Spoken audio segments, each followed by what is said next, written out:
Hello, How To Bob here, and I made this video to show you how to change the fuel injection control module in a 6.0 liter Ford diesel. I'm going to start out by taking out the two bolts holding the coolant antifreeze reservoir fill, and I'll be using a 5/16 socket to remove both of those.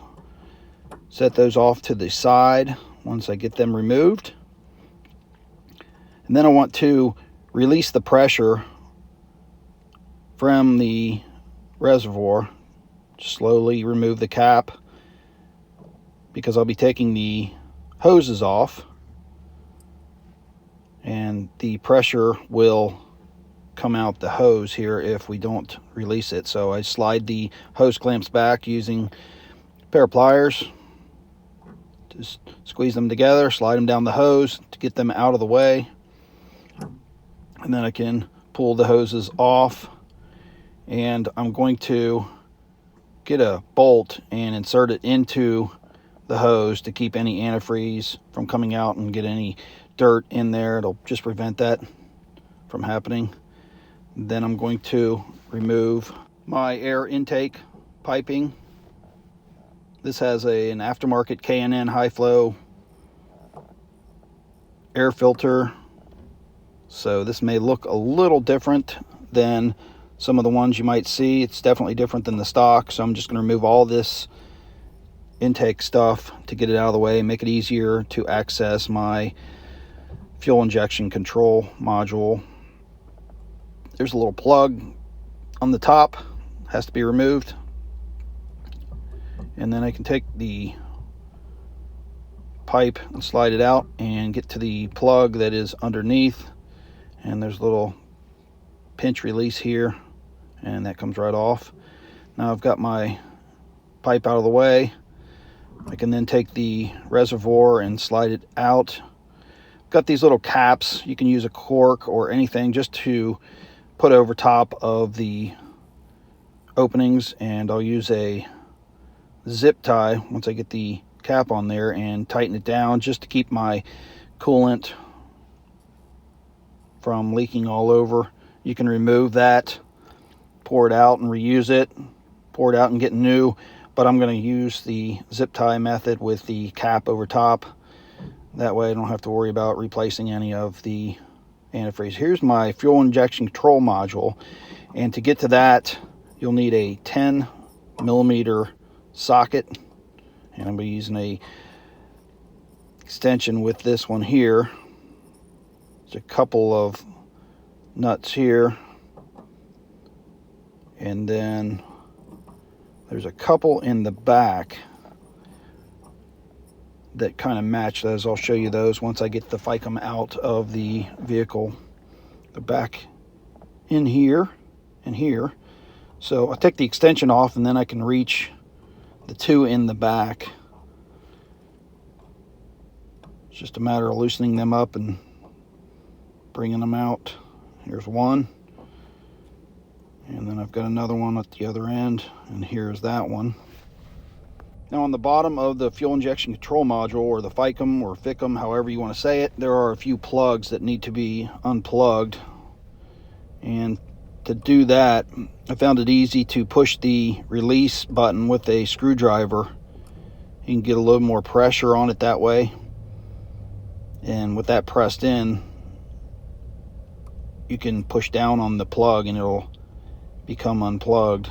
There's a little clip over here that holds the plug to the module, and that just slides out, and then we can go to the next plug here, press in the clip, and it slides out. And there's one more in the back here. If I can reach that clip right there, just push that in and it should slide down. Let me get this on the other side here. And we've got all the plugs out, so I can slide the module out, and then we can take it to the bench and do some work on it there. So I'm going to take the screws out of the cover here, and this is a T20. You can take this cover off. We did do a test on this to find out that it is in fact bad. There are many videos out there that will show you how to do that. This one has been tested. It is no longer any good. It's not putting out the correct voltage, so we are replacing it. These 4 screws here need to be removed next, and those are a T10.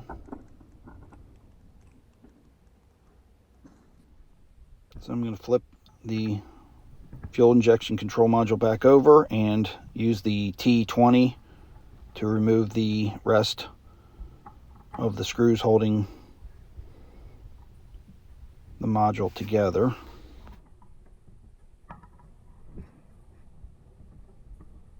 Okay, now that I have all of the screws out, I'm going to have to pry gently on the side. It might be sealed together pretty good, and you'll see that it comes apart. There's a board on each side.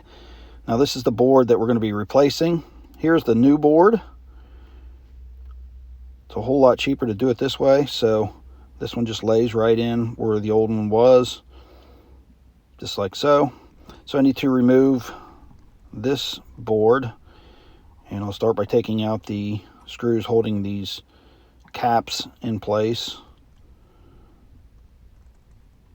and I'll be reusing those caps. So I'll take both of those off, then I can remove these 2 little plastic caps, set them off to the side.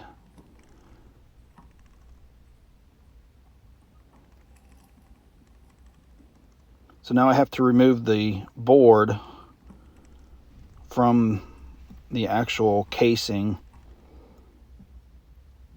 and you can see some of these screws are covered with like a hot melt glue or an insulating material. So you have to kind of dig at the insulating material to get your driver down into the screws. If you can get underneath with like a flathead screwdriver and kind of peel a big chunk of it up, it'll come off of the head of the screw and make it easier to get the driver down into the head of the screw. But they all around the outside have this material over top of the screws. But once the material is gone, they come out relatively easy.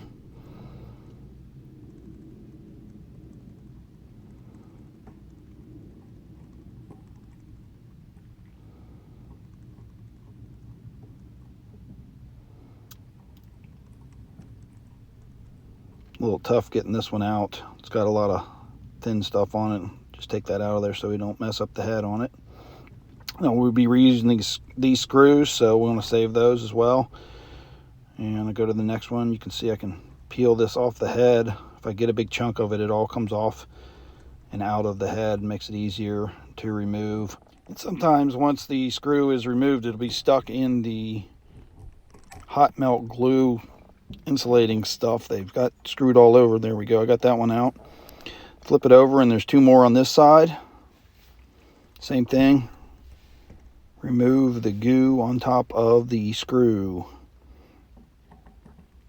and then the screws come out real easy. So I want to continue around the outside of the board, removing all the screws that are holding the board to the case. And once I get all the screws removed, I have to wiggle the board back and forth and gently pull it up. It should slide right out. So there we have the old board. You have the new board. Set it right in place. Holes should line right up. So I can start putting the screws back in where they came from.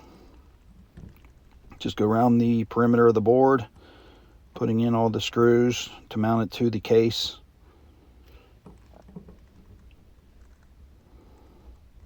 And tighten them down.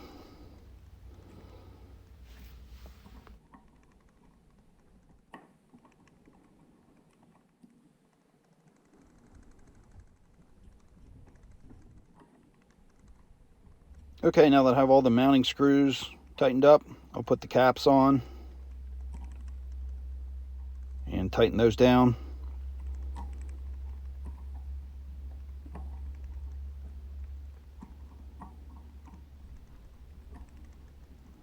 Okay, now I can get the other side, and you see the 4 bolts have to line up to the 4 holes on there. And I'll put that on top and just replace all of my screws around the perimeter of the module. This will hold it together and seal it off from any dirt, grime that might be in there. Okay, once I get all those in, I can flip the module over and replace the 4 screws under the cap. And next I'm going to replace the cap. And I put the screws in and tighten those down. Now the next thing is some dielectric grease. This just helps the plugs slide together easier. It'll also keep any corrosion or moisture that may happen to get up into the plugs from getting in there, and keep a good connection. So I always put a little dielectric grease in there. And then I take my module and I'm going to try to slide it back into the correct position. Once I get it in position, I want to replace the plugs in the same order that I removed them, starting in the back, and just make sure they get pushed in so that you hear a snap. Get a good connection on all 3 of the plugs.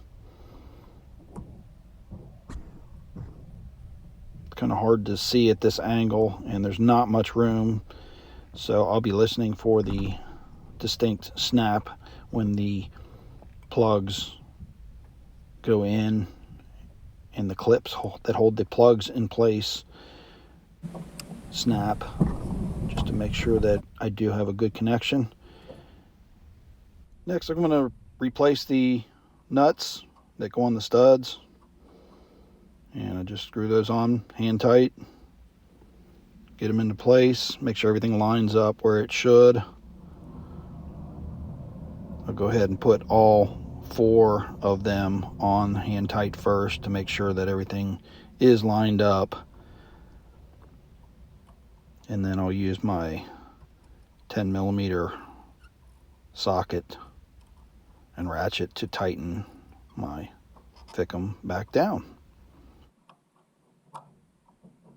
Once all 4 nuts are tightened, I can put my coolant reservoir back into place.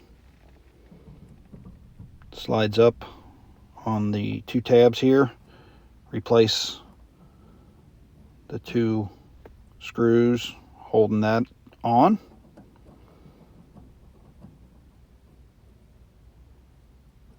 Then I'll start putting my intake back together, and this process may be a little different depending on how much was taken off or what kind of intake you might have.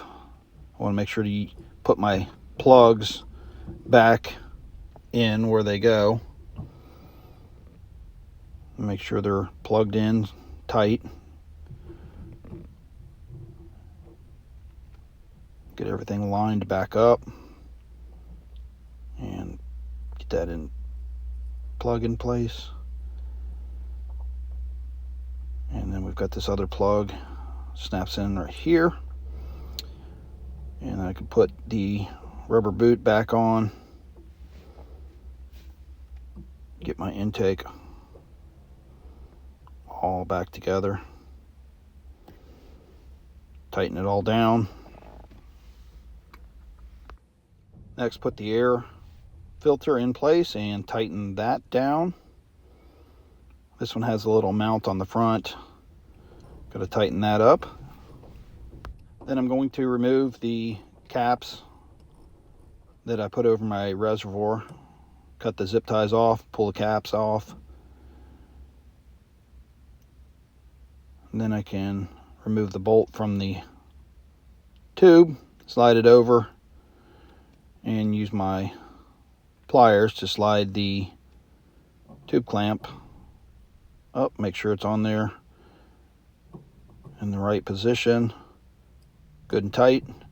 Next one, cut the zip tie, remove the cap, pull the nut out, and slide the tube over. And I got my hose tube. And that's how you replace the FICM, or fuel injection control module, on a 6.0 liter Ford diesel. If you like this video, make sure to subscribe and hit that bell icon. I'm How To Bob. Thanks for watching.